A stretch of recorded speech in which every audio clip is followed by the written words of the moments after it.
شمس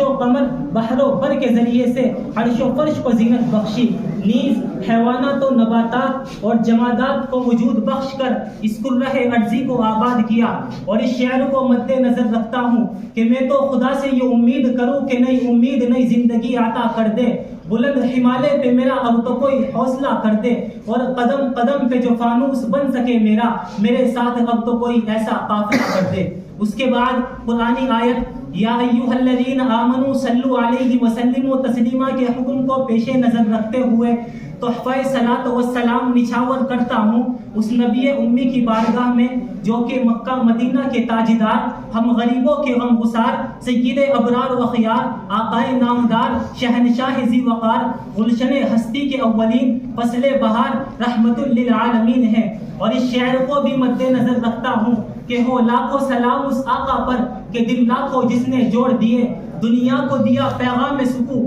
انسانوں کے رخ موڑ دیے۔ اور اس محسن اعظم نے الیاس کیا کیا نہ دیا اس دنیا کو، کہیں راہ دی، کہیں دستور دیا، کہیں جوڑ دیا انسانوں کو۔ بعد ازاں حدیث نبوی من لم یشکر الناس لم یشکر اللہ کو پیش نظر رکھتے ہوئے آپ تمام حضرات کے قدوم میں منت اور وہ نہ وہ مشغلیات کے باوجود ہماری حقیر سی دعوت پر انا حاضر کہہ کر آپ کی تشریف آوری پر عقیدت و محبت کے سوغات پیش کرتے ہوئے آپ تمام حضرات کا تہہ دل سے شکریہ ادا کرنا چاہتا ہوں کہ آپ تمام حضرات نے ہماری حقیر سی دعوت پر انا حاضر کہہ کر اپنے تمام تر مشغولیات کو چھوڑ کر اپنے تمام کاموں کو ترک کر کے ہمارے اس اجلاس کو زینت بخشی۔ آپ کی تشریف آوری ہمارے لیے باعث فرحت و شادمانی ہے کہ جس کا ہم لوگ شکریہ ادا نہیں کر سکتے۔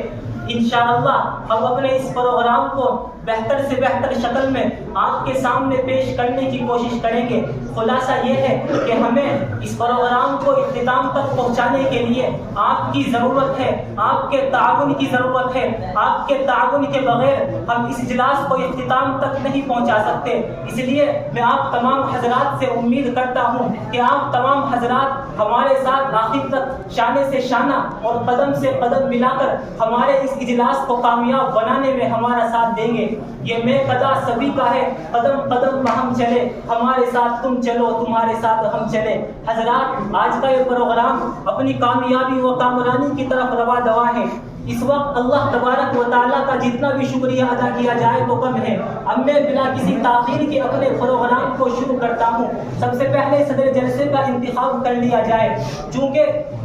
تجربات و مشاہدات سے یہ بات آفتاب نصف النہار اور روز روشن کی طرح آیا ہے کہ جس قافلے کا کوئی رہبر و رہنما نہیں ہوتا وہ راہ راست اور منزل مقصود سے بھٹک جایا کرتے ہیں، اسی طرح جس کشتی کا کوئی ملاح نہیں ہوتا تو وہ لبے ساحل کے لیے ترستی رہتی ہے اور سمندر میں غرق ہو کر لقمہ اجر بن جاتی ہے۔ اسی طرح کسی جلسے کا کوئی صدر نہ ہو تو وہ بھی اپنی اہمیت و افادیت کو کھو دیا کرتے ہیں۔ اور چونکہ سلف صالحین، مدبرین و محققین کا ہمیشہ سے یہ دستور رہا ہے کہ وہ جب بھی اپنے کسی جلسے کا آغاز کرتے ہیں تو اپنے جلسے کے آغاز سے پہلے وہ ایک ایسی شخصیت کا انتخاب کرتے ہیں کہ جن کی سیادت و قیادت میں وہ کام محسن انتظام ابتدا سے انتہا تک پہنچ جایا کرتا ہے۔ تو آئیے ہم بھی اپنے ان بزرگوں کے نقش قدم پر چلتے ہوئے آج کے اس پروگرام کی صدارت کے لیے ایک ایسی شخصیت کا انتخاب کرتے ہیں کہ جو اپنے سینے میں امت مسلمہ کے لیے مرغ بسمل اور ماہی بیاب کی طرح تڑپتا ہوا دل رکھتے ہیں، جن سے میری مراد رشد و ہدایت کے سالار، عظیم المرتبت، رفیع المنزلت، شیخ طریقت، رہبر شریعت، میدان خطابت کے شہنشاہ، ہم سب کے دلوں کی دھڑکن، حضرت الحاج استاد محترم حضرت مولانا و مفتی محمد اسعد جلال صاحب قاسمی دامت برکاتہم العالیہ، استاد حدیث دارالعلوم دیوبند کی ذات گرامی ہے۔ حضرات جس مثالی شخصیت کا نام نامی اس میں گرامی عہدہ صدارت پر فائز ہونے کے لیے پیش کیا گیا ہے، مجھے توقع ہی نہیں بلکہ یقین کامل ہے کہ آپ تمام حضرات میری اس انتخابی کو تائید و توثیق فرمائیں گے۔ اب میں آپ تمام حضرات کی طرف سے قائد صدارت کی نمائندگی کے لیے جامعہ حاضر کے ایک ہونہار طالب علم عزیز مولوی محمد شہباز سلمہ کو اس شعر کے ساتھ مدعو کرتا ہوں کہ